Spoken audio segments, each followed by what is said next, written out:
છે। પારાવાર મુશ્કેલી લોકો વેઠવી રહ્યા છે અને હજુ પણ બપોરના 1 વાગ્યા સુધી રાજ્યના 6 જિલ્લામાં તબાહીનું રેડ એલર્ટ આપવામાં આવ્યું છે। જી હા, મેઘરાજા અત્યંત ડરામણા અંદાજમાં વરસી શકે છે। બપોરે 1 વાગ્યા સુધી ભારેથી અતિભારે વરસાદની આગાહી। ખાસ કરીને સૌરાષ્ટ્રના 6 જિલ્લામાં પ્રચંડ વેગે વરસાદ વરસી શકે છે। ભારે ગાજવીજ સાથે વરસાદ વરસવાની શક્યતા। સૌરાષ્ટ્રના 5 જિલ્લામાં ઓરેન્જ એલર્ટ પણ જાહેર કરવામાં આવ્યું છે, તો દક્ષિણ ગુજરાતના 5 જિલ્લામાં પણ ઓરેન્જ એલર્ટ જાહેર કરાયું છે। ભારેથી અતિભારે વરસાદના એંધાણ હવામાન વિભાગે વ્યક્ત કરી ભારે વરસાદની આગાહી। બપોરે 1 વાગ્યા સુધી રેડ એલર્ટ આપવામાં આવ્યું। ભારે પવન ફૂંકાવાની સાથે ગાજવીજ સાથે મેઘરાજા વરસશે અને પ્રચંડ વરસાદ આવે તેવી શક્યતા હવામાન વિભાગે વ્યક્ત કરી છે। 6 જિલ્લામાં પ્રચંડ વેગે વરસી શકે છે વરસાદ।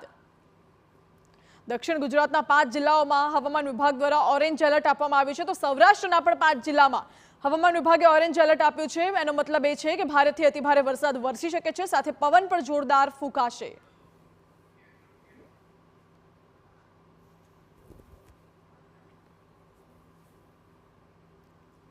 દ્રશ્યો જોઈ રહ્યા છો, ઉપરવાસમાં સારા વરસાદના કારણે નદીઓમાં નવા નીર તો આવ્યા, પરંતુ નદીઓ ગાંડી તૂર બની હોય તેવા પણ ઠેર ઠેરથી દ્રશ્યો જોવા મળી રહ્યા છે।